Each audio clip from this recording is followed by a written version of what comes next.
झोप ही आपल्याला स्वप्न बघायला मदत करते, पण ॲक्शन घ्यायला आपल्याला जागच राहावं लागेल. छोट्या छोट्या गोष्टीचा स्ट्रेस प्रत्येकालाच असतो, स्ट्रेसशिवाय आयुष्यच नाही आहे. तर आता थोडाफार स्ट्रेस आला, काहीतरी आर्ग्युमेंट झाली कोणाशी, काही बाकी प्रेशर्स आहे, फायनान्शियल प्रेशर्स आहे, तर थोड्या फार फरकाने थोडासा स्ट्रेस आल्यामुळे आपल्याला एन्झायटी होणं किंवा ओव्हर थिंकिंग होणं तसं होतं आणि त्याच्यामुळे आपली झोप उडते. जसं बरेच लोक म्हणतात की डॉक्टर आम्हाला झोप नाही, पण मग आम्ही स्पेसिफिक जर विचारलं की म्हणजे एक्झॅक्टली काय, तर मग म्हणतात की नाही आम्हाला कधीतरी आम्ही मोबाईल पाहतो किंवा आम्ही इकडे तिकडे तळमळत राहतो, 4-4:30ला आम्हाला झोप लागते आणि किंवा 2:30-3ला झोप लागते आणि लगेच मग आम्हाला 6:30ला जाग येते, मग परत आम्हाला झोप लागत नाही. तर असं एक 2-4 तासाची आम्हाला मिळते तर मिळते ना, तर ती पण सलग मिळत नाही. तर हा प्रॉब्लेम होऊ शकतो. बरं, लोकांचा मेजर असा इश्यू होतो की घरी गेल्यावर लोकच मला सांगतात की डॉक्टर मला नेहमी ही एन्झायटी असते की आता आज मला झोप लागेल की नाही. लाईफवर त्याचा खूप इम्पॅक्ट आहे. त्याच्यामुळे आपल्याला ती गोष्ट जर त्रास देते, जर आपल्या लाईफवर इम्पॅक्ट करते, क्वालिटी ऑफ लाईफ इम्पॅक्ट होते, तर इट हॅज टू बी ॲड्रेस्ड.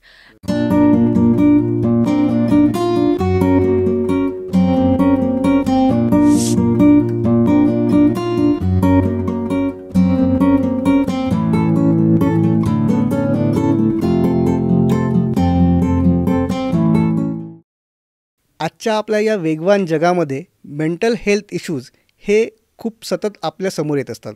अतिशय गुंतागुंतीचे आणि सतत भेडसावणारे हे इश्यूज आता अतिश्रीमंतांपासून तर सर्वसाधारण घरांपर्यंत पण पोचलेले आहेत. कधी कोणाची तरी आत्महत्येची न्यूज ऐकल्यावरती किंवा कधी एखादा लहान मुलगा जो हायपर ॲक्टिव्ह आहे त्याला बघून हे विषय आपल्यासमोर येत असतात. या सगळ्या विषयांवरती इंटरनेटवर भरपूर माहिती उपलब्ध आहे, पण त्याच्यातली कुठली माहिती ही ऑथेंटिक आहे आणि कुठली माहिती ही फक्त क्लिकबेटसाठी टाकलेली अर्धवट माहिती आहे हे समजत नाही. त्याच्यामुळे या अशा विषयांवरती तज्ज्ञांकडनंच त्याची माहिती घेणे हे अति आवश्यक असतं आणि त्याच्यासाठीच डॉक्टर अनुजा केळकर यांच्याबरोबर आपण या विषयावरती चर्चा करणार आहोत. डॉक्टर अनुजा केळकर यांचं ठाण्यामध्ये हॉस्पिटल आहे आणि त्या सायकॅट्रिस्ट, सायकोथेरपिस्ट, हिप्नोथेरपिस्ट आणि डी ॲडिक्शन स्पेशलिस्ट आहेत. त्यांच्याबरोबर मेंटल हेल्थ इश्यूचे वेगवेगळे प्रॉब्लेम्स आपण डिस्कस करणार आहोत. नमस्कार डॉक्टर. नमस्कार डॉक्टर, तुमचं खूप स्वागत आहे. या मालिकेच्या या पहिल्या भागात आपण इन्सोमनिया या महत्त्वाच्या विषयावरती बोलणार आहे. आपले पूर्व राष्ट्रपती आणि महान शास्त्रज्ञ डॉक्टर APJ अब्दुल कलाम यांचं म्हणणं होतं की झोपेत पडलेले हे स्वप्न नसतात, खरे स्वप्न नसतात. जे स्वप्न तुम्हाला झोपूच देत नाहीत तेच खरे स्वप्न असतात. डॉक्टर, तुमचं काय मत आहे की आता आपल्या भारतामध्ये सगळेच लोक एवढे मोठे स्वप्न बघायला लागले आहेत, कारण आजकाल झोपतच नाही लोक कोणी? सध्या इन्सोमनिया, ज्याला मराठी भाषेत निद्रानाश म्हणतात, किंवा बरेच लोक म्हणतात की स्लीपलेसनेस किंवा आम्हाला झोपच येत नाही. आता जनरली काय होतं आहे की झोप हा इतका महत्त्वाचा विषय आहे सगळ्याच लोकांमध्ये की ड्रीम्स हा भाग वेगळा झाला आणि झोप हा वेगळा झाला. उघड्या डोळ्यांनी स्वप्न पाहणं आणि झोपेत स्वप्न पाहणं ह्या वेगवेगळ्या गोष्टी आहेत. झोप ही आपल्याला स्वप्न बघायला मदत करते, पण ॲक्शन घ्यायला आपल्याला जागच राहावं लागेल. तर झोपेमध्ये ड्रीम्स येणं इज व्हेरी कॉमन.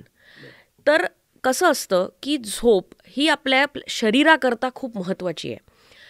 असं म्हटलं जातं की 10% लोक जगातले त्यांना झोपेचा प्रॉब्लेम आहे. आणि वयोगटाचं बोललं तर मी लहानातनं लहान म्हणजे 10 वर्षाचा मुलगा असा पाहिला आहे की ज्याला झोप येत नाही आणि तो त्याचे वडील माझ्याकडे त्याला घेऊन आले की डॉक्टर, याला झोप येत नाही आहे, हा रात्रभर जागा आहे, हा कोणाशी बोलत नाही आहे, एकटा बसतोय, मोबाईल पाहतोय, ऐकत नाही, जेवत नाही आणि आम्हाला खूप त्रास होतोय त्याला असं बघून.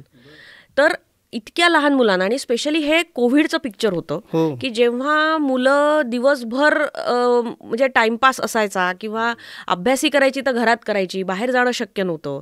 त्यामुळे कधी झोपणं, कधी उठणं, कधी खाणं, या प्रॉब्लेम्समुळे आपला जो सर्कॅडियन रिदम आहे तो बऱ्याच लोकांचा डिस्टर्ब झाला होता.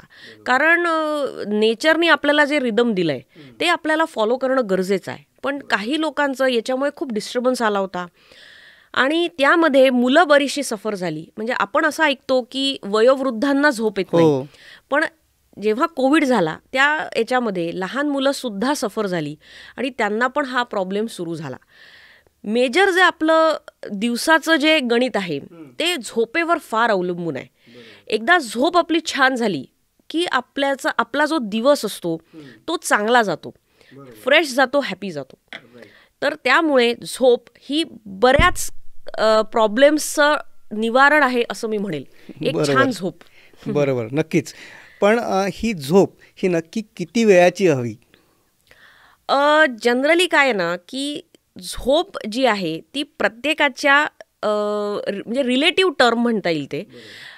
मेजरली जे आपण म्हणतो की झोप किती तास हवी, तर झोप एक 6 ते 8 तास हवी.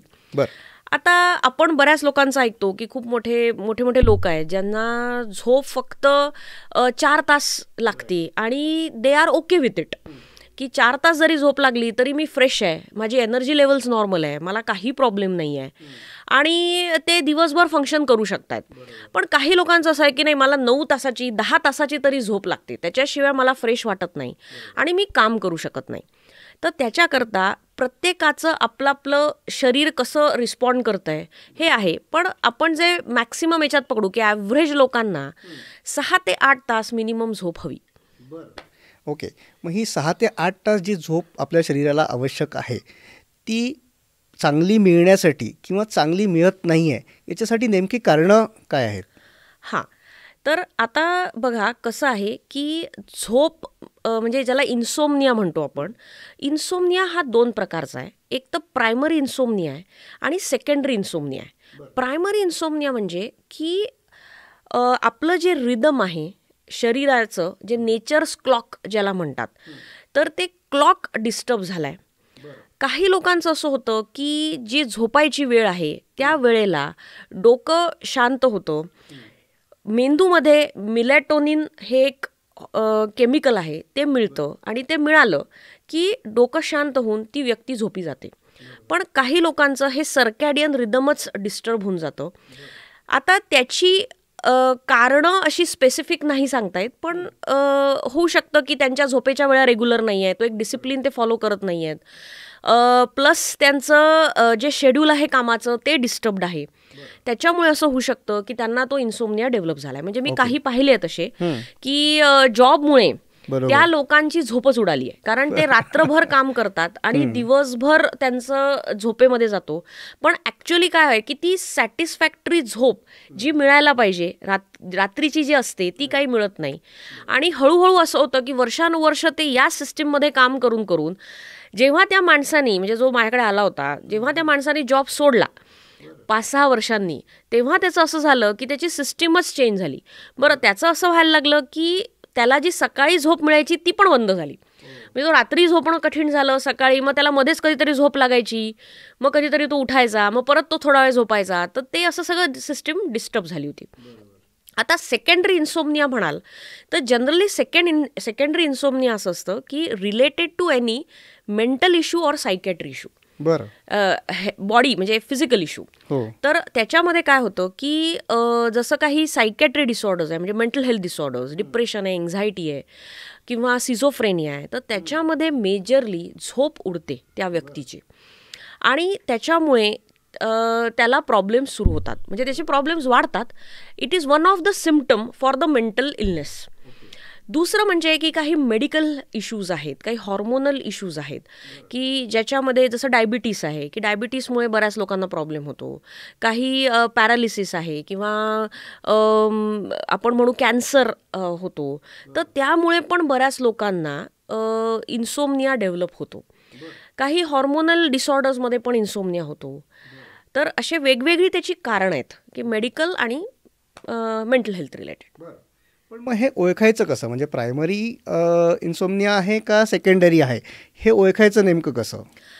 जनरली आता असं आहे की सेकंडरी म्हणजे काहीतरी रिलेटेड इश्यू तुम्हाला आहे, तर त्यावेळेला आपण म्हणतो की सेकंडरी आहे. पण आता काहीच हेल्थ इश्यू नाही आहे, की सगळ्या टेस्ट झाल्या आहे, बॉडी टेस्ट झाल्या आहे, सायकोलॉजिकल तसं काही प्रॉब्लेम वाटत नाही आहे, मग आपण असं कन्सिडर करतो की हां दिस इज प्रायमरी इश्यू, आणि मग आपण ट्रीटमेंट तशा त्या हिशोबाने आपण देतो.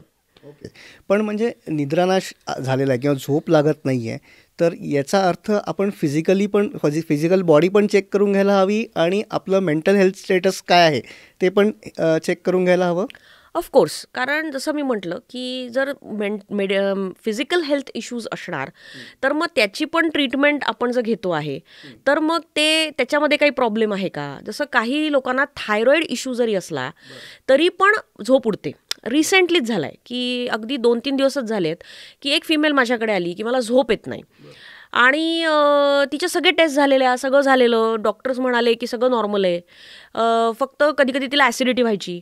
तर पण शेवटी मग सगळ्या डॉक्टरनी तिला सांगितलं की तुम्ही एकदा सायकॅट्रिस्टकडे जा. वर्षभरापासून हा प्रॉब्लेम चालला आहे आणि तिला झोपच येत नाही. आता ते असं झालं की जे पण तिचे डॉक्टर्स झालेत ते त्यांच्या आता माहीत नाही, म्हणजे की मे बी मी त्यांना असं जस्ट ते माझ्याकडे आला तेव्हा मी त्यांना म्हटलं की ठीक आहे आपण एकदा असं करू, एक थायरॉईड तुमची टेस्ट राहिलेली आहे तर थायरॉईड आपण करून घेऊ. म्हणजे विटॅमिन टेस्ट झाली, बाकी सगळ्या झाल्या होत्या, तर थायरॉईड केलं, त्या बाईचं थायरॉईड वाढलेलं होतं आणि त्याच्यामुळे तिला तो प्रॉब्लेम होता. अच्छा. तर मग तिचं ती मग कोरिलेट करायला लागली की हां मग मला कधी कधी मूड स्विंग्स होतात, कधी कधी चिडचिड होते, पण माझ्या लक्षातच नाही आलं ते की मग पॉसिबली थायरॉईडमुळे असेल. तर असं मग ते तिचं डिटेक्ट झालं. पण आता अशा सिच्युएशनमध्ये थायरॉईडही आपल्याला मॅनेज करणं गरजेचं आहे आणि झोपेचा इश्यू पण मॅनेज करणं गरजेचं आहे, कारण दोन्ही इंटरलिंक्ड आहेत. तर त्याच्यामुळे आपल्याला फिजिकल टेस्ट पण पूर्णपणे जनरली करून मगच आम्ही म्हणतो की एकदा फिजिकलचं सगळं थॉरोली नॉर्मल आहे मग आपण सायकोलॉजिकलकडे जाऊ की काय इश्यू आहे. मग तो पण जर नॉर्मल असेल तर मग आता मग काय आहे, तर मग जर प्रायमरी इन्सोमनिया तर त्या हिशोबाने आपण ट्रीटमेंट करतो. म्हणजे प्रायमरी इन्सोमनिया हा सायकोलॉजिकल इश्यू आहे आणि सेकंडरी हा फिजिओलॉजिकल असू शकतो. दोन्ही असू शकतो. बरोबर. त्याच्या दोन्हीच्या ट्रीटमेंट ह्या वेगवेगळ्या असू शकतात. डिपेंड्स, म्हणजे काय आहे ॲक्च्युली, तर दोन्हीच्या जे पण आहे कॉज ते पण आपल्याला ट्रीट करणं गरजेचं आहे, आणि स्लीप डिसऑर्डर आहे किंवा स्लीपलेसनेस आहे ते पण आपल्याला ट्रीट करणं गरजेचं आहे. तुम्ही कोविडचा मगाशी उल्लेख केला. कोविडमुळे आपल्या सगळ्यांचं स्क्रीन टाईम पण खूप वाढलेला आहे. तर स्क्रीन टाईमचा आणि या निद्रानाशाचा किंवा झोप कमी होण्याचा काही रिलेशन आहे? जसं मी म्हटलं की स्क्रीनचा प्रॉब्लेम असा आहे की आपण जेव्हा हातात धरतो तर त्याचे जो लाईट असतो तर लाईट आपल्या डोळ्यात जातो. आता जेव्हा रात्री आपण झोपायच्या म्हणजे याच्यात असतो मूडमध्ये, तर काय करायचं, म्हणजे काय होतं की सगळे अंधार असतो आणि अंधार असल्यामुळे तो जो म्हणजे लाईट आहे, ब्लॅक जे लाईट आहे ते डोळ्यात जातं आणि डोळ्यातून ऑप्टिक नर्व्हद्वारे आपल्या ब्रेनला जातं, आणि ब्रेनला गेल्यावर तिथे हायपोथॅलॅमस म्हणून एक पार्ट आहे, तिथून ते सिग्नल जातात ब्रेनला आणि तिथून मेलॅटोनिन नावाचं जे केमिकल आहे ते सिक्रीट होतं, आणि ते सिक्रीट झाल्यावर मग काही हॉर्मोनल चेंजेस होतात, काही फिजिकल चेंजेस होतात, ज्याच्यामुळे आपला हार्ट रेट स्लो डाऊन होतो, आपलं ब्रीदिंग स्लो डाऊन होतो, आणि हळूहळू मग आपल्याला बॉडी शिथिल होते, रिलॅक्स होते आणि आपण झोपी जातो. पण जेव्हा आपण मोबाईल हातात घेतो तर त्या रेजमुळे, त्या लाईटमुळे आपण ब्रेनला सिग्नल असे जातात की you have to be alert, ते झोपायचं आहे हे सिग्नल जात नाहीत, आणि त्याच्यामुळे म्हणजे आपल्याला सिग्नल्स मिळत राहतात की you have to be alert, you have to be alert, आणि मग ते अलर्ट राहिल्यामुळे त्याला झोपच येत नाही, आणि मग झोप येत नाही म्हणून मग ते अजून पाहिलं जातं, आणि त्याच्यात मग ते झोप येईपर्यंत जोपर्यंत थकत नाही आपण तोपर्यंत ते पाहिलं जातं. असं ते आहे. बरं, म्हणजे सोप्या भाषेत असं म्हणता येईल का की मेंदूला हे कळतच नाही की रात्र झालेली आहे. एक्झॅक्टली. ओके. दुसरा विषय जो मी की कामामध्ये असलेला ताण किंवा घरी काही कटकटी असतील तर त्याचा पण झोपेवरती परिणाम होतो का? हां, तर कसं असतं की स्ट्रेस हा कोणालाही, कसाही, केव्हाही, कधीही, कोणत्याही वयात येऊ शकतो. त्याच्यामुळे छोट्या छोट्या गोष्टीचा स्ट्रेस प्रत्येकालाच असतो. स्ट्रेसशिवाय आयुष्यच नाही आहे. तर आता थोडाफार स्ट्रेस आला, काहीतरी आर्ग्युमेंट झाली कोणाशी असो त्या बाबतीत, की ऑफिसमध्ये झाली किंवा घरी झाली, काही बाकी प्रेशर्स आहे, फायनान्शियल प्रेशर्स आहे, तर थोड्या फार फरकाने थोडासा स्ट्रेस आल्यामुळे आपल्या ब्रेनचे न्यूरोकेमिकल्स इम्बॅलन्समध्ये जातात आणि त्याच्यामुळे आपल्याला एन्झायटी होणं किंवा ओव्हर थिंकिंग होणं तसं होतं आणि त्याच्यामुळे आपली झोप उडते. आता जनरली हा जो प्रकार आहे हा जर 2-3 दिवस किंवा 4 दिवस राहिला तर आपण म्हणतो की ठीक आहे, म्हणजे ते नंतर नॉर्मल पण होतं, तर इट्स ओके की 2-4 दिवस झोप न येणं इज फाईन. पण जर सतत तुम्हाला हा प्रॉब्लेम होतोय की महिने झाले आहे, प्रॉपर स्लीप नाही आहे रात्रीची, कधीतरी झोप लागते, जसं बरेच लोक म्हणतात की डॉक्टर आम्हाला झोप नाही, पण मग आम्ही स्पेसिफिक जर विचारलं की म्हणजे एक्झॅक्टली काय, तर मग म्हणतात की नाही आम्हाला कधीतरी आम्ही मोबाईल पाहतो किंवा आम्ही इकडे तिकडे तळमळत राहतो, 4-4:30ला आम्हाला झोप लागते आणि किंवा 2:30-3ला झोप लागते आणि लगेच मग आम्हाला 6:30ला जाग येते, मग परत आम्हाला झोप लागत नाही. तर असं एक 2-4 तासाची आम्हाला मिळते तर मिळते ना, तर ती पण सलग मिळत नाही. तर हा प्रॉब्लेम होऊ शकतो. पण जर असं असेल की लगातार हा प्रॉब्लेम होतोय की सारखंच असं रोज होत आहे, म्हणजे असं कित्येक पेशंट्स मी पाहते की माझ्याकडे कन्सल्टेशन करता येतात की डॉक्टर आम्ही झोपलोच नाही आहे, की 6 तास आम्ही रात्रभर झोपलोय असं म्हणजे आम्हाला आठवतच नाही आहे, असे म्हणणारे लोक आहेत. कारण झोपच लागत नाही लोकांना. तर म्हणून थोडंफार स्ट्रेसमुळे झोप न लागणं इज ओके, ते कोणालाही होऊ शकतं. पण जर ते लगातार होत आहे, कन्सिस्टंटली होत आहे आणि मेजरली म्हणजे तुमच्या लाईफवर जर ते इम्पॅक्ट करत आहे, then it has to be ॲड्रेस्ड. की तुमचं हेल्थ इम्पॅक्ट करत आहे, रिलेशनशिप, प्रोडक्टिव्हिटी, कॉन्सन्ट्रेशन, फोकस, हे जर इम्पॅक्ट होत आहे, then it has to be addressed. Right. आपण त्याच्या इम्पॅक्टवर येऊच, पण मला एक असं इथे विचारायचं आहे की तुम्ही जसं म्हटलं की लगातार ते होत आहे, तर फोन लांब ठेवूनही समजा झोप नसेल लागत तर तो प्रॉब्लेम आहे असं आपण समजू शकतो? नाही, आता ते कसं आहे, तुमच्या सवयीचा भाग आहे.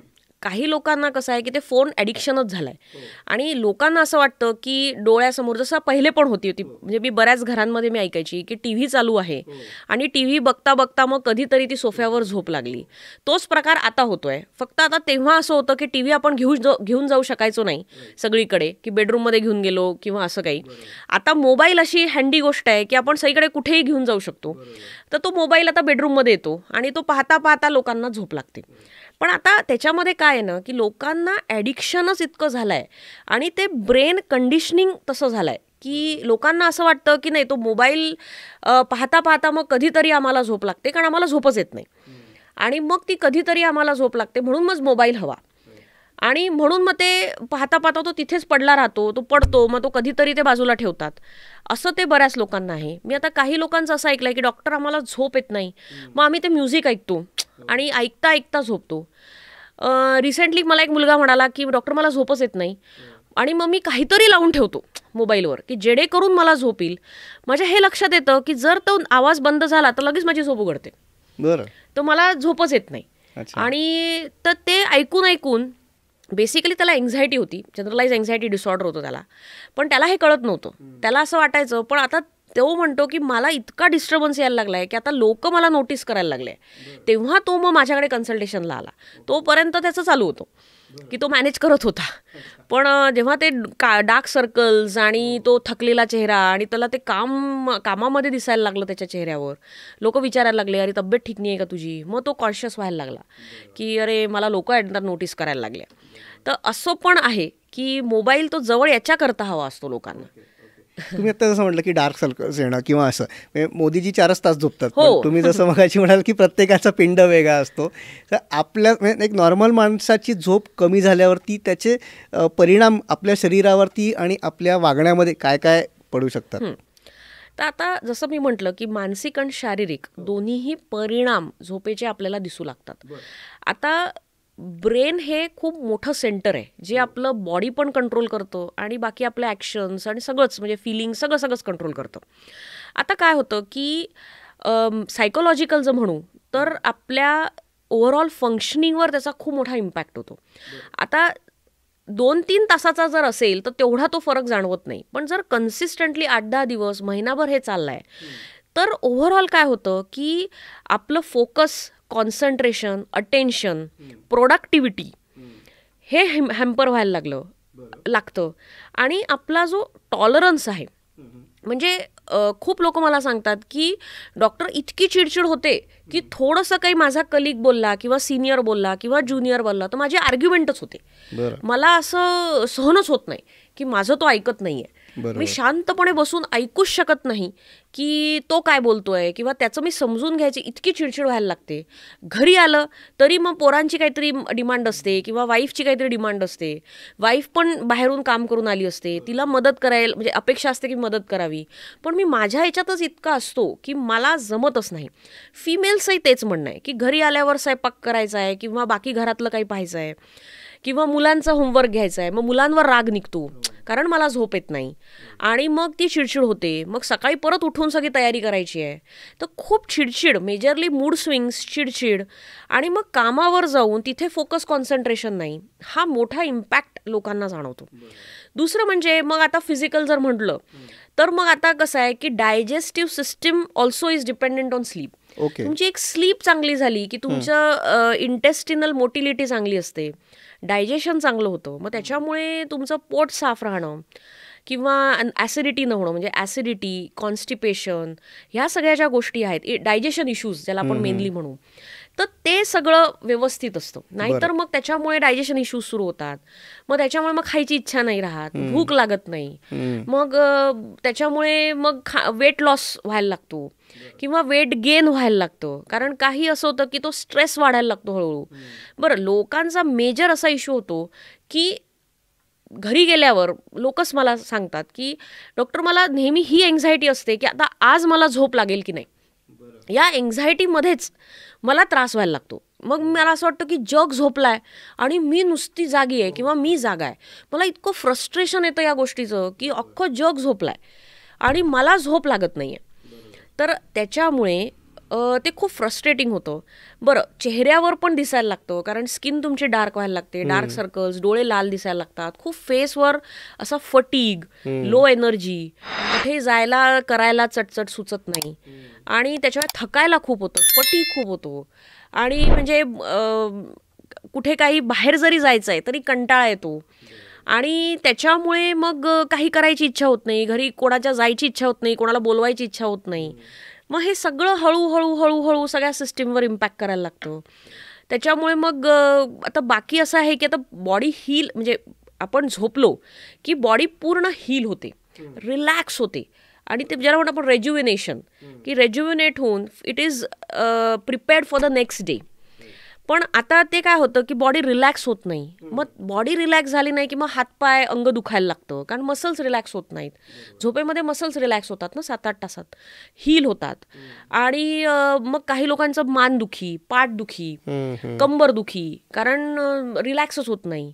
मग ते प्रॉब्लेम सुरू होतात. मग ते हाडाच्या डॉक्टरांना दाखव, यांना दाखव, मग ते मसाज घे, मग ते त्या पद्धतीने ते करायला जातात. ना वाटतं की मे बी हाडाचा प्रॉब्लेम आहे किंवा मणक्याचा काही प्रॉब्लेम आहे, तर ते सुरू होऊन जातं. तर असं ते बरंच काही आता ॲसिडिटीचे इश्यू झाले सुरू की ते मग ॲसिडिटी करता डॉक्टरांना दाखवायला जातात. काही लोकांना हेडेक खूप सिव्हिअर होतं कारण एक तर ॲसिडिटीमुळे हेडेक होतं आणि झोप झाली नाही, ब्रेन रिलॅक्स झालं नाही, मग त्याच्यामुळे पण हेडेक होतं, फटीग होतं. मग ते डोकं दुखतं म्हणून मग अजून डॉक्टरांकडे जाऊन त्या गोळ्या घेणं, मग तेवढ्यापुरती बरं वाटतं. असं ते सगळीकडे इम्पॅक्ट करायला लागतं. राईट. म्हणजे आजच्या कॉर्पोरेटच्या भाषेत बोलायला गेलं तर झोप कमी झाली तर प्रोडक्टिव्हिटी कमी होते. बिलकुल. आणि क्वालिटी पण कमी होते. Quality of life is hampered. Right. मग आपल्या आजूबाजूला किंवा आपण स्वतः आपली चिडचिड खूप वाढली किंवा आपल्या आजूबाजूच्या लोकांची खूप चिडचिड वाढली तर हा आपण एक सिम्पटम समजायचा का की त्या व्यक्तीची झोप कमी झालेली असेल किंवा झोपेचा काही प्रॉब्लेम असू शकतो? नाही, असं आपण क्लिअरली नाही म्हणू शकत, कारण हा एक सिम्पटम आहे. आता चिडचिड होणं हा सिम्पटम बऱ्याचशा बाकी मेंटल हेल्थ इश्यूमध्ये पण दिसतो. त्याच्यामुळे आपण असं नाही म्हणू शकत की त्याची झोप उडाली आहे म्हणूनच तो असं करतोय. राईट. कारण सिव्हिअर एन्झायटी ज्या माणसाला असते त्याची पण चिडचिड होते. ज्याला ऑब्सेसिव्ह कंपल्सिव्ह डिसऑर्डर म्हणजे OCD ज्याला म्हणतो त्याची पण चिडचिड होऊ शकते. त्याची वेगळ्या प्रॉब्लेम्समुळे होते. ज्यांना सायकोलॉजिकल म्हणजे मॅनिया आहे किंवा सिझोफ्रेनिया आहे असे काही प्रॉब्लेम्स आहेत, तर त्यांची चिडचिड वेगळ्या पद्धतीने वेगळ्या प्रकारे होऊ शकते आणि त्यांची पण चिडचिड होऊ शकते. तर तर असं नाही म्हणणार की त्यांना झोपेचाच इश्यू आहे म्हणून त्यांची चिडचिड होते. असं कुठपर्यंत जाऊ शकतं? म्हणजे आपण म्हटलं की 1 दिवस किंवा 2 रात्र झोपच लागली नाही, हे हे किती काय एक्सटेंटपर्यंत जाऊ शकतं आणि त्याचे दुष्परिणाम कुठल्या एक्सटेंटपर्यंत होऊ शकतात? हां, तर असं म्हटलं जातं की लगातार जर 3 दिवस एखाद्या माणसाला झोप येत नाही आहे तर त्याचा खूप मेजर शरीरावर इम्पॅक्ट होतो, की दिवस रात्र ती व्यक्ती झोपतच नाही आहे. आणि असं म्हणतात की जर 6 दिवस लगातार झोपली नाही ती व्यक्ती दिवस रात्र, तर खूप सिरियस सिच्युएशन म्हणजे अगदी लाईफ थ्रेटनिंग ज्याला म्हणू आपण तेवढी सिच्युएशन येऊ शकते. एवढी झोप आपल्याला गरजेची आहे. बरं. पण कसं आहे की आता लोक सांगतात की डॉक्टर मला बिलकुल झोप येत नाही. पण बिलकुल असं जरी म्हटलं तरी मग आपण जर म्हणजे आम्ही जर खोदून त्यांना विचारलं की मग रात्रभर तुम्ही काय करता? नाही, आम्ही रात्रभर झोपतो, पण मग ते मधनं उघडते झोप, किंवा आम्हाला समाधान होत नाही, किंवा रात्री खूप उशिरा लागते, 2-3 तासच लागते. मग ती असं कधी कधी गाढ लागते, कधी कधी लागत नाही, किंवा खूप स्वप्न आम्हाला दिसतात जे की त्याच्यामुळे आम्हाला असं वाटतं आमची झोपच झालेली नाही आहे. तर असं जनरली फार कमी होतं की काही झोपलेच नाही आहेत. बरं, काही बायका मग सांगतात किंवा माणसंही सांगतात की मग समजा आम्ही रात्रभर झोपलो नाही तर मग आम्ही सकाळी उशिरा जातो ऑफिसला, की थोडं फ्लेक्सिबल आहे वर्क टाईम, तर मग आम्ही उशिरा जातो, ते 3 तास मग आम्हाला चांगली झोप लागते सकाळची, मग आम्ही झोपून घेतो. किंवा दुपारी बायका म्हणतात की आम्हाला रात्रभर झोप नाही आली, मग दुपारी आम्ही कामं वगैरे झाल्यावर झोपून घेतो. तर असं नाही होत की लगातार दिवस रात्र झोपतच नाहीये ती व्यक्ती, पण ज्या वेळेला जे रिदम म्हणजे ज्याला मी म्हणते की जे रिदम आपल्याला पाळायला पाहिजे ते रिदम पाळल्या जात नाहीये. बरोबर. आणि 6 ते 8 तास जी सलग झोप, जी क्वालिटी ऑफ स्लीप असायला पाहिजे ती त्या व्यक्तीला मिळत नाहीये. तर ते थोडं म्हणजे गरजेचं आहे. लाईफ थ्रेटनिंग नाही आहे, पण प्रोडक्टिव्हिटीच्या हिशोबाने किंवा नॉर्मल आयुष्याच्या हिशोबाने ते इम्पॅक्ट करतं. बरोबर. म्हणजे बऱ्याचदा विद्यार्थी असेल किंवा काम करताना पण लोक खूप असं गर्वाने सांगतात की मी 3 नाईट मारल्या वगैरे, म्हणजे ते चुकीचं आहे तुमच्या हिशोबाने? ॲक्च्युली खरं म्हणजे असं एकदम इरॅटिक काही करायला नको, कारण कुठे ना कुठे कसं ना कसं ते इम्पॅक्ट करतो. पण आता काही मुलांना किंवा मुलींना जे स्टुडंट्स फेजमध्ये काही मुलांना सवय असते की, आणि ते कंडिशन करून ठेवलेलं असतं आणि ते एका रात्रीतनं ते कंडिशन नाही करत, ते हळूहळू स्वतःच्या बॉडीला तसं कंडिशन करतात, ब्रेनला कंडिशन करतात आणि तसं तसं ते होतं. म्हणून ते म्हणतात की आम्ही 3 नाईट्स झोपलोच नाही आहे. पण नाईट झोपले नाही तरी ते मध्ये मध्ये त्यांना डुलकी लागतेच. म्हणजे मी हॉस्टेलला राहायची, तर हॉस्टेलला माझ्या 2 मुली होत्या, त्यातली माझी एक फ्रेंड होती. तर ती खूप वैतागायची, कारण तिची जी रूम पार्टनर होती ती अशीच रात्रभर झोपायची नाही. आणि झोपायची नाही म्हणजे काय, तर ती मला नेहमी सांगायची की ती झोपतच नाही आहे, ती रात्रभर जागी असते आणि ती अभ्यास करत असते. पण माझ्यानंतर लक्षात आलं की ती रात्रभर जागी नसते, ती 1 तास अभ्यास करते, 1 तास झोपते, 1 तास अभ्यास करते, फक्त लाईट ती कंटिन्युअस सुरू ठेवते. त्यामुळे तिला असं वाटतं की रात्रभर अभ्यास करते, पण ॲक्च्युली ती रात्रभर अभ्यास नाही करत. तर ती तिचं ते जे आहे तेवढं ते ती आपलं म्हणजे कम्प्लीट करते, की ते 3-4 तासाची झोप हवी आहे तिला रात्रीची, आणि मग ती दुपारी पण झोपायची. पण आता ती दुसरीला इतका त्रास व्हायचा त्याचा, त्यामुळे ती कंटिन्युअस कंप्लेंट करायची की ती झोपतच नाहीये. बरोबर. हा थोडासा विषयांतर होईल, पण आपण एक शॉर्टमध्ये याच्यावर बोलूया की स्वप्न तुम्ही जसं मगाशी म्हटलं, तर जेव्हा आपल्याला स्वप्न पडतात आहे तर तो झोपेचा भाग असतो एकतर, की त्याला आपण झोप काउंट नाही करत असं? तो झोपेचाच भाग आहे. आपली जी झोप असते ती नॉन REM आणि REM म्हणजे नॉन रॅपिड आय मुवमेंट आणि रॅपिड आय मुवमेंट, तर अशा याच्यात आपली झोप चालू असते. जनरली 4 फेजेस या झोपेमध्ये येतात आणि एक फेज ही 90 मिनिटाची जनरली पकडतात. तर त्याच्यामध्ये 3 नॉन REM स्लीप्स आणि 1 REM स्लीप अशा 4 स्टेजेसमध्ये होत असतं. तर नॉन रॅपिड आय मुवमेंट स्लीपमध्ये जी झोप असते ती हळूहळू आपण ती पिकअप करतो आणि एक स्टेबल फेजमध्ये आपण झोपतो. आणि जेव्हा रॅपिड आय मुवमेंट स्लीप असते तेव्हा आपल्याला ड्रीम्स दिसायला लागतात.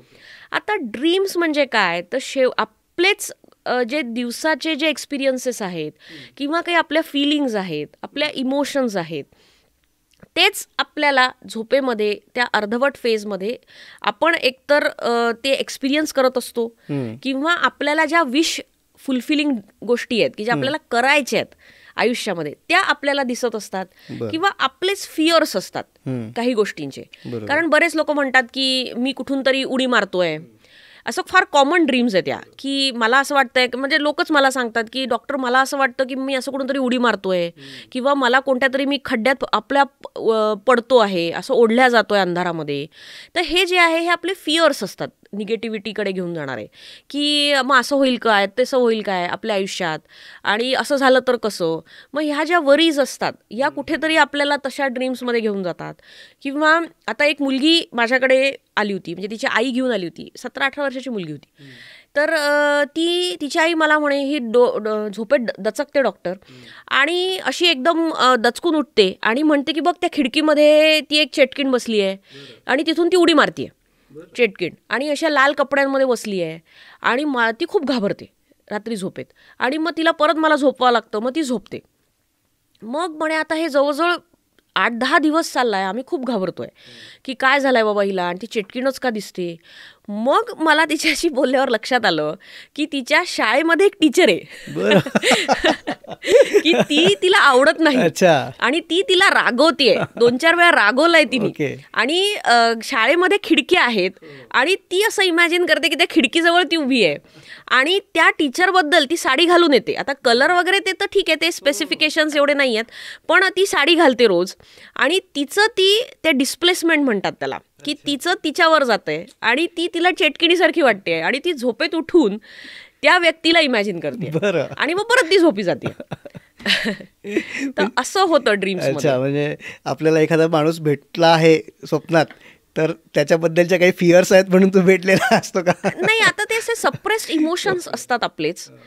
तर बरेचदा आता आणि रॅन्डम गोष्टी आपल्याला दिसतात. म्हणजे समजा दिवसभरात आपण जे जे काही एक्सपिरियन्स केलं आहे, तर एखादी समजा खूप ब्राईट कलर्समध्ये बाई असेल तर तिची ब्राईट कलरची साडी आणि एखादी गोड मुलगी असेल तर त्या मुलीवर ते कलर्स असं काहीतरी आपल्याला दिसतं. किंवा काही ॲक्सिडेंट पाहिला आहे मग त्याच्याशी काहीतरी रिलेटेड दिसतं. किंवा असं बरेचदा होतं की आपल्याला आपले नियर अँड डिअर वन्सची डेथ होती असं दिसतं. तर ते काहीतरी आपलं कुठेतरी पाहिलेलं असतं, एखादी डेथ पाहिलेली असते रस्त्यावर किंवा काहीतरी ॲक्सिडेंट्स पाहिले असतात, तर ते कुठलं तरी फिअर आपल्याला स्वप्नामध्ये दिसतं. तर हे सगळं ड्रीम्समध्ये आपल्याला दिसतं. पहाटे बघितलेली स्वप्न खरी होतात वगैरे असं काही असं काही फार असं नाहीये. ओके. तुम्ही जे स्टॅट्स सांगितले काही डॉक्टर्स की 10 वर्षाच्या मुलाला निद्रानाश किंवा टोटल पॉप्युलेशनमध्ये 10% लोकांना निद्रानाश, हे फार सिरियस असे स्टॅट्स आहेत. हा प्रॉब्लेम नेमका त्याचं गांभीर्य हे काय आहे? नाही, आता जसं मी म्हटलं की त्याचं जे लाईफ आहे तर लाईफवर त्याचा खूप इम्पॅक्ट आहे. त्याच्यामुळे आपल्याला ती गोष्ट जर त्रास देते आहे, जर आपल्या लाईफवर इम्पॅक्ट करते आहे, क्वालिटी ऑफ लाईफ इम्पॅक्ट होते आहे, तर इट हॅज टू बी ॲड्रेस्ड. गांभीर्य म्हणजे काय, शेवटी तुम्हाला त्याचं काय त्रास होतोय, किती त्रास होतोय याच्यावर आपण ते जज करायला पाहिजे की त्याचं काय गांभीर्य आहे. आता जसं मी म्हटलं की काही लोक म्हणतात की आम्हाला 10 वर्षापासून झोप येत नाही, झोपेचा प्रॉब्लेमच नाही आहे. आता खरं तर ते माझ्या हिशोबाने गांभीर्याची गोष्ट आहे की झोपच येत नाही आहे. पण कसं आहे की मग त्या आता जी व्यक्ती सांगणारी आहे तर तिचं असं आहे की झोप येत नाही म्हणजे किंवा 3-4 तास लागते आणि मला बाकी काही इम्पॅक्ट नाही होत आहे, बाकी माझं फंक्शनिंग चालू आहे. आणि कसं आहे ना, 1 मिनिट मध्ये हे करतो, ते असं म्हणतात की बाकी काही इम्पॅक्ट होत नाही, पण खऱ्या आयुष्यात त्यांचा इम्पॅक्ट होत असतो, त्यांना समजत नाही असं असतं. त्यांना समजत नसतं, कारण त्यांना ती चिडचिड होत असते, किंवा सासू सुनेचे भांडणं होत असतात, किंवा नवरा बायकोचे भांडणं होत असतात, किंवा मुलांची चिडचिड घरामध्ये होते, आईची चिडचिड मुलांवर होते. तर हेच सुरू असतं. पण ते काय होतं ना, की मेंटल हेल्थ रिलेटेड इतका अवेअरनेस कमी आहे लोकांना, बरोबर, की त्यांना वाटतं स्वभावाचा भाग आहे हा, की ठीक आहे आई आहे चिडचिडी, तर किंवा वडील आहेत चिडचिडे, किंवा आजी आजोबा आहेत तसेच, तर ते बाकी लोक मग सांभाळून घेतात, की ठीक आहे ना, जाऊ दे, आहेच ती चिडचिडी. मग हळूहळू काय होतं, की आता घरच्यांचंही कंडिशनिंग तसं व्हायला लागतं, की हा आहेच ती चिडचिडी, की ती तशीच आहे, ती मूडीच आहे, ती तिच्या मूड्सप्रमाणे ती काम करते. तर असं ते होऊन जातं. किंवा काही लोकांचं असं असतं की मला वाटेल तेव्हा मी करेल, मग ते घरचे लोक त्याला ठीक आहे बाबा, तुला वाटेल तसं कर, तुला पाहिजे तसं कर, पण त्यांना तो असं खूप सिरियस इश्यू नाही वाटत. की पण जेव्हा तिच्या लाईफवर ते वयानुसार, की आता 10 वर्षापासून हे सगळे डिस्टर्बन्सेस चालले आहे, आणि तिच्या लाईफवर इम्पॅक्ट करायला लागला आहे, की तिला ती एन्झायटी इश्यूज सुरू झाल्यानंतर, किंवा सिव्हिअर हेडेक झाला आहे सुरू. आता जसं मी म्हटलं की बॉडी एक होतं, तर मध्ये एक फिमेल आली, ती फक्त बॅक पेन करता आली होती. तर she went to multiple doctors, specialist, की मला बॅक पेन आहे, सगळं थॉरोली इन्व्हेस्टिगेटेड. आणि शेवटी 2-3 म्हणजे लोकांनी त्यांना सांगितलं की तुम्ही सायकॅट्रिस्टकडे जा, आता तुम्हाला फिजिकल काहीही नाही आहे. देन शी वॉज लाईक की मला काय प्रॉब्लेम आहे, मी का सायकॅट्रिस्टकडे जाऊ, मला बॅक पेन आहे, मी सायकॅट्रिस्टकडे जाऊन काय करू. पण मग शेवटी असं झालं की तिचा मुलगा म्हणे की चल एकदा दाखवूनच देऊ आपण, काय आहे तर सोक्षमोक्ष लागेल, सगळे सांगतात सायकॅट्रिस्टकडे जा. मग तिच्याशी बोलल्यावर लक्षात आलं की झोपेचा तिला प्रॉब्लेम खूप वर्षांचा आहे, तिला एन्झायटी इश्यू खूप वर्षांचा आहे, पण जसं की मेंटल हेल्थ खूप सिरियसली घेत नाहीत लोक. बरोबर. तर तिचं असं होतं की it is part of my life, की नाही येत मला झोप, आणि आता तो इम्पॅक्ट होतोय हे पण तिला रिअलाइज नाही होत आहे. तिला असं वाटतं की हां, मला ते असं काही कोणाचं ऐकलं किंवा कोणाची निगेटिव्ह न्यूज ऐकली की मला धडधडतं, तर ठीक आहे, म्हणजे चालतंय. आता जेव्हा तिच्या मुलाशी मी बोलली तेव्हा अगेन सेम, की नाही, आईचा स्वभाव एकलकोंडाच आहे, जास्त फ्रेंड्स नाही आहे, ती एकटीच राहते, कोणाशी फार पटत नाही तिचं, तर असं तो स्वभाव आहेच. पण ठीक आहे, आम्हाला काही प्रॉब्लेम नाही, म्हणजे जोपर्यंत लोकांना त्रास होत नाहीये कोणाला, आणि स्वतःलाही काही त्रास होत नाहीये, तोपर्यंत कोणती गोष्ट ऍड्रेसच होत नाही जनरली, आणि जनरली पण नाही होत. तर आपण साधं फिवरचंही बघतो की आपण घरच्या घरी मॅनेज करायचा प्रयत्न करतो. जेव्हा आता त्रासच वाढलाय की सारखंच फिवर येत आहे, घरचे लोक एकदम चिंता तूर झाले की अरे कशाचं फिवर आहे बाबा, एवढे दिवस चाललंय, मग आपण डॉक्टरकडे जातो. तर त्याच्यामुळे प्रायमरीली आपण सगळं स्वतः मॅनेज करायचा प्रयत्न करतो, रादर बॉडी पण स्वतः सपोर्ट करायचा प्रयत्न करते. पण जेव्हा बॉडीच्या लिमिटच्या बाहेर जाते गोष्ट, तेव्हा मग you have to take it seriously. आणि हा खूप महत्त्वाचा मुद्दा आहे की मेंटल हेल्थ इश्यू असला तरी तो आपल्या बॉडीवरती परिणाम करू शकतो. म्हणजे हे लोकांना कोणालाच माहिती नसतं की मेंटल कोणीतरी डिप्रेस बसलाय तरच मेंटल हेल्थ इश्यू आहे, असं एक साधारण एक हे असतं. ओके, पण ह्या सगळ्यावरती मग उपाय काय आहे? आता कसं आहे ना, की जसं म्हटलं की प्रायमरी इन्सोमनिया किंवा secondary insomnia for that matter, आपण काही डिसिप्लिन पाळणं गरजेचं आहे. जसं मी म्हटलं की नेचरने आपल्याला एक डिसिप्लिन आखून दिला आहे, तो डिसिप्लिन आपल्याला पाळणं गरजेचं आहे, जे की आपण पाळत नाही आहे. की झोपेच्या वेळा, उठायच्या वेळा, सगळं आपल्याला नेचरने ठरवून दिलं आहे, आणि ते जर आपण नाही पाळलं तर मग ते कठीण होत आहे. त्याच्यामुळे आपण एकतर स्लीप हायजीन ज्याला म्हणतो आपण, की एकतर रूल्स पाळायला पाहिजे, स्लीप हायजीन मेंटेन करायला पाहिजे. स्लीप हायजीनमध्ये काय काय येतं, तर आपल्या ज्या वेळा आहेत झोपेच्या त्या आपण फिक्स ठेवायला पाहिजे. रात्री झोपताना एक पर्टिक्युलर वेळ आपण फॉलो करायला पाहिजे, उठायची पर्टिक्युलर वेळ आपण फॉलो करायला पाहिजे. आता सध्याची अशी परिस्थिती झाली आहे की मॅक्सिमम लोकांचं वर्क फ्रॉम होम आहे, किंवा फ्लेक्सिबल टायमिंग्ज आहे, हायब्रिड मोड आहे. त्याच्यामुळे काय होतं आहे की मग रात्री उशिरापर्यंत मोबाईल पाहत राहणं, मग कधीतरी झोपणं, कधी लवकर झोपणं, मग आज मला 7 वाजता झोपायचं आहे, मग आज मला 12 वाजताच झोपायचं आहे, मग सकाळी मला लवकर उठायचं आहे, किंवा मला आता 2 वाजेपर्यंत दुपारी झोपायचं आहे. हे जे चेंजेस होत आहेत ना, हे डिसिप्लिन नाही आहे. बरोबर, बॉडीला एक डिसिप्लिन देणं गरजेचं आहे. तर त्याच्यामुळे वेळा पाळणं गरजेचं आहे. झोपताना स्वच्छ ठिकाणी, स्वच्छ बेडशीटवर, स्वच्छ कपडे घालून झोपणं गरजेचं आहे. रात्री झोपताना कमीत कमी 1 ते 1.5 तास आधी मोबाईल, TV सगळं बंद करणं गरजेचं आहे. काही स्टिम्युलस ब्रेनला नको, हे पाळणं गरजेचं आहे. आपण उलट करतो की मोबाईल मग झोपेपर्यंत घ्यायचा किंवा टी व्ही झोपेपर्यंत बघत राहायचा. आता तर बेडरूम्समध्ये पण टी व्ही आहेत लोकांच्या, तर ते पाहत राहायचे. तर हे करायला नको. किंवा जिमिंग लोक करतात की दिवसभर मला वेळ मिळत नाही, मग मी रात्री जिमला जातो. तर हे जिम अवॉइड करायला पाहिजे. कॅफिन रात्री झोपायच्या आधी अवॉइड करायला पाहिजे. ते तर 3-4 तास पर्यंत घ्यायला नको, म्हणजे 6-7 नंतर तर संध्याकाळी घ्यायलाच नको. काही लोक जेवणानंतर, काही लोकांना चहा कॉफी घ्यायची सवय असते, तर ते पण अवॉइड करायला पाहिजे. दुपारची झोप, आता बऱ्याच लोकांचं असं असतं, जसं मी म्हटलं की मग रात्री झोप येत नाही, मग दुपारी झोपून घेतात, मग परत रात्री झोप येत नाही, कारण ती त्यांची झाली आहे हिलिंग प्रोसेस आणि त्यांची ती कम्प्लीट होऊन गेली आहे. पण आता अशा ह्याच्यामध्ये दुपारी झोपणं मग टाळायला पाहिजे, की मला जर रात्री झोप येत नाहीये तर मग दुपारी मी झोपू नये किंवा मी बाकीचं काही करून ती झोप मारावी, कारण नाही तर मग परत रात्री झोप येणार नाही, परत तो तुमचा रिदम नॉर्मलला येणार नाही. झोपताना डिम लाईट करून झोपायला पाहिजे. खूप प्रकाश लख्ख नको, अगदी बारीकसा लाईट. काही वाचायचं असेल तर तुम्ही वाचन करा, जे शांतपणे डोक्याला म्हणजे एक सुदिंग इफेक्ट देत आहे. तर ते एक साधा मिणमिणता दिवा लावून तुम्ही थोडंसं काही वाचन करू शकत असाल तर तेवढं वाचा. किंवा एखादं म्युझिक तुम्हाला ऐकायचं असेल की अगदी सुदिंग म्युझिक आहे, तसं तुम्ही ऐकता ऐकता तुम्हाला झोपायचं असेल तर तसं करू शकता. आणि त्याचबरोबर की गप्पा न मारणं, घरात खूप मोठा आवाज चालू आहे तर ते अवॉइड करायला पाहिजे. आता मोठ्या शहरांमध्ये घरं लहान आहेत, एकाच घरांमध्ये सगळे 8-8, 5-5, 7-7 लोक राहत आहेत, तर ते जितकं तुम्ही करू शकताय तेवढं करायचा प्रयत्न करा. मी असं नाही म्हणणार की सगळं परफेक्ट सिच्युएशन आपल्याला मिळेल, म्हणून स्लीप हायजीन मेंटेन करणं फार गरजेचं आहे. त्याचबरोबर आपल्या फूड हॅबिट्स, असं म्हटलं की कॅफेन अवॉइड करणं, फार ऑइली खाणं, रात्री जास्त जेवण करणं, हे अवॉइड करायला पाहिजे. रोज सकाळी एक्सरसाइज किंवा संध्याकाळी एक्सरसाइज करायला पाहिजे. रात्री जिम अवॉइड करायला पाहिजे. आणि त्याचबरोबर बाकीचे जे डिसिप्लिन्स आहेत आपल्या रुटीनमधले, की पर्टिक्युलर टाईमला जेवण करणं, ते एक करायला पाहिजे. सध्या कोविडमध्ये जसं मी म्हटलं की लोकांचं सगळी जी सिस्टीम आहे ती चेंज झाली आहे. त्यामुळे आता लहान घरं असल्यामुळे तिथेच बसून लोक लॅपटॉपवर काम करतायत, तिथेच बसून जेवण करतायत, तिथेच बाजूला लॅपटॉप ठेवून झोपतायत. तर त्यामुळे काय होतं आहे की ब्रेनला हे कळतच नाही आहे की आता काय करायचं आहे, आता मी या जागेवर झोपू की जेवण करू की काम करू.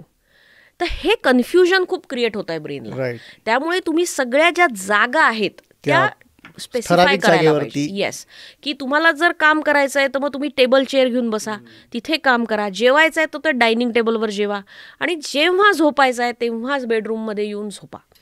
तर हे तुम्ही स्पेसिफिकेशन स्ट्रिक्टली ब्रेनला समजून, म्हणजे त्याला डिफरन्शिएट, डिमार्केट करून द्यायला पाहिजे. बरोबर.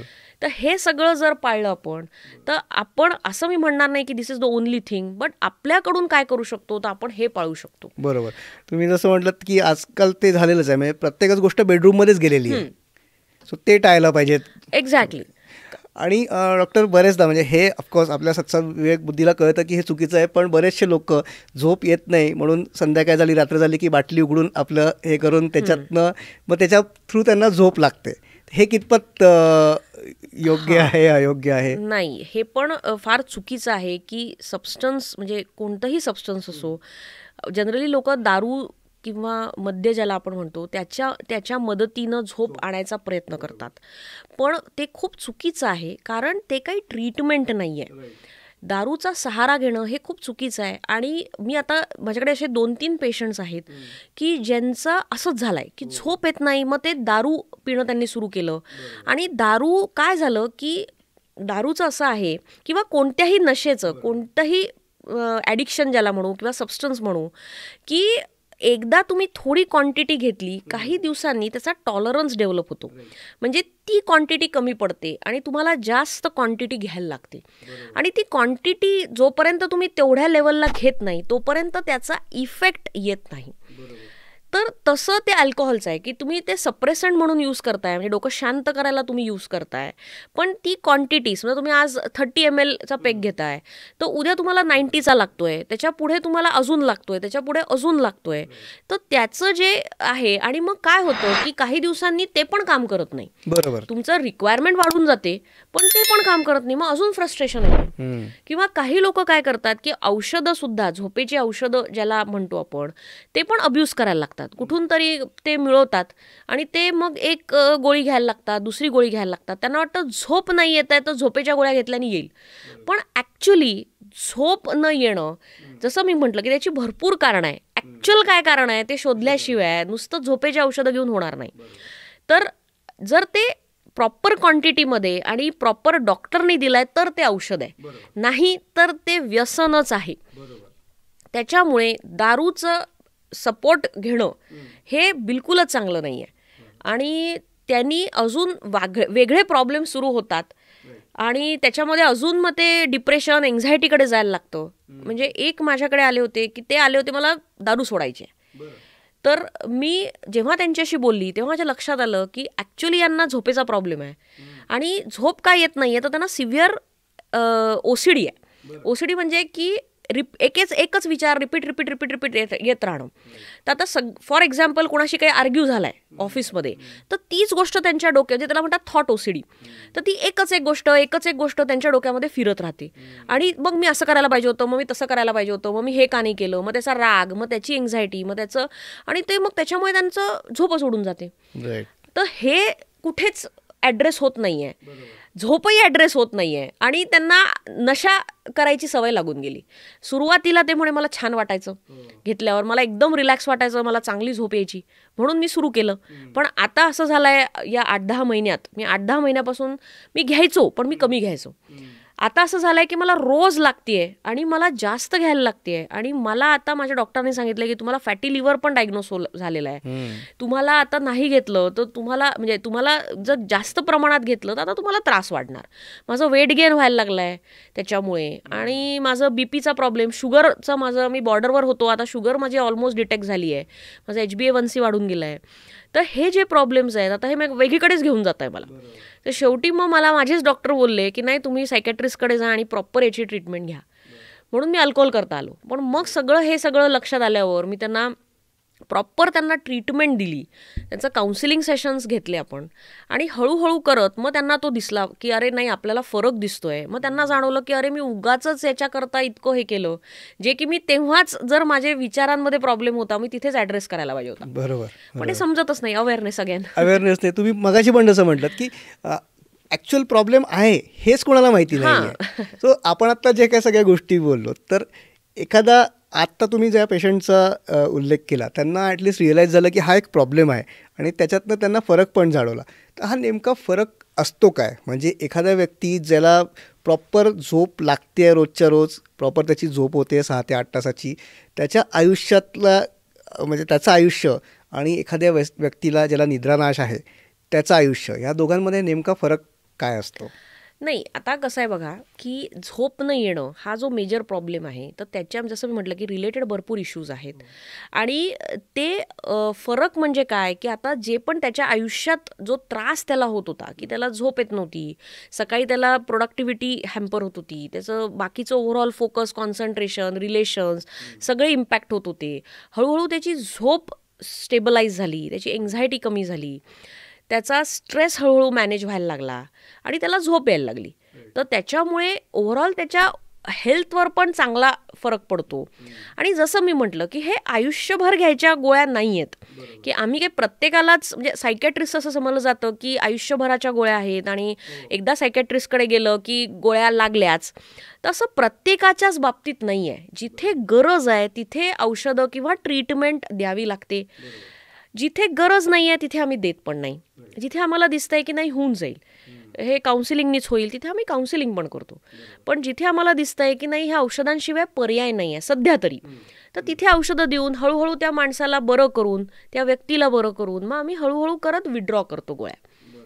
बऱ्याच लोकांचं असं होतं की झोप येत नाही, आम्ही औषधं सुरू केली आणि आता बघा आम्हाला औषधांची सवय लागून गेली, पण डॉक्टर ती सवय लावत नाही.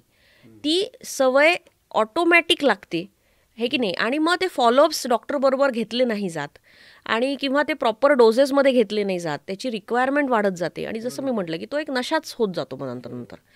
तर ती सवय डॉक्टर जनरली लावत नाहीत. बरोबर. म्हणजे तुम्ही जसं म्हटलं की फॉलोअप, एकदा डॉक्टरनी गोळ्या लिहून दिल्या की त्या घेत राहायच्या, मग ती सवय लागणारच आहे. Exactly. ते फॉलोअप घेणं पण फार आवश्यक आहे की सो दॅट डॉक्टर परत तुम्हाला चेक करून त्याचा डोस कमी करायचा आहे का, बंद करायचा आहे का, हे सांगू म्हणजे शकते. त्याला आम्ही म्हणतो की सुपरवाइज्ड ट्रीटमेंट, हो, की ज्याला डॉक्टरनी सांगितलंय त्या हिशोबाने घेणं, त्याच पॉवरमध्ये घेणं, त्याच पिरियड करता घेणं, ते फार गरजेचं आहे. त्यांनीच ते कंट्रोलमध्ये राहू शकते सिच्युएशन.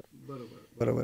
म्हणजे झोप ही जी एका वयामध्ये आपल्याला खूप प्रिय असते, ती हळूहळू कमी होत जाते आणि त्याच्यामुळे हे सगळे इफेक्ट्स आपल्या शरीरावरती, आपल्या मेंदूवरती होतात आणि त्याचे दुष्परिणाम जे आहेत ते आज आता आपण बघितले की काय काय होऊ शकतात, कुठल्या लेवलपर्यंत होऊ शकतात.